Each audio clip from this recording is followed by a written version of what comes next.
شب برات کے خاص 6 نفل پڑھنے کا طریقہ توجہ کے ساتھ سمجھ لیں۔ شب برات آنے سے پہلے خود بھی اس کو سیکھ لیں اور دوسروں کے ساتھ شیئر بھی کر لیں۔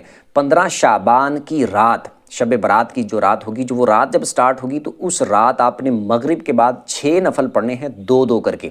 پہلے 2 میں آپ نے نیت کرنی ہے کہ اے اللہ ان 2 نفلوں کی برکت سے مجھے درازی عمر بالخیر عطا فرما۔ اللہ اکبر کہہ کے نماز سٹارٹ کرنی ہے۔ سبحانک اللہ پڑھیں پہلی رکعت میں، پھر الحمدللہ، پھر اس کے بعد قل هو اللہ پڑھ لیں 3 بار، رکوع سجدے کر کے 1 رکعت، اس کے بعد دوسری رکعت میں آپ الحمدللہ پڑھیں، اس کے بعد پھر 3 بار قل هو اللہ پڑھ لیں، رکوع سجدے کر کے اتحیات پہ بیٹھ جائیں، اتحیات پڑھ کے درود پڑھ کے دعا پڑھ کے سلام پھر کے 2 نفل پورے کریں، اور اس کے بعد پھر آپ نے 21 بار قل هو اللہ پڑھنی ہے، یا پھر 1 دفعہ سورہ یاسین پڑھ لیں۔ اس کے بعد پھر آپ نے 2 رکعتوں کے لیے کھڑے ہونا ہے، اس میں آپ نے نیت یہ کرنی ہے کہ اے اللہ ان 2 نفلوں کی برکت سے میری بلاؤں سے حفاظت فرما۔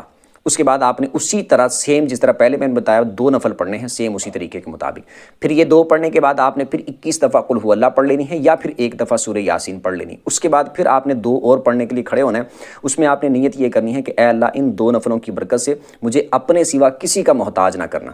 اللہ اکبر کہہ کے 2 نفلوں کو سٹارٹ کرنے، سیم اسی طریقے کے مطابق آپ نے 2 نفل پڑھنے ہیں۔ یہ مکمل کرنے کے بعد پھر آپ نے اتحیات پہ بیٹھ جانا ہے، مطلب کہ یہ مکمل کر لیا تو اسی حالت میں بیٹھے بیٹھے پھر آپ اس کے بعد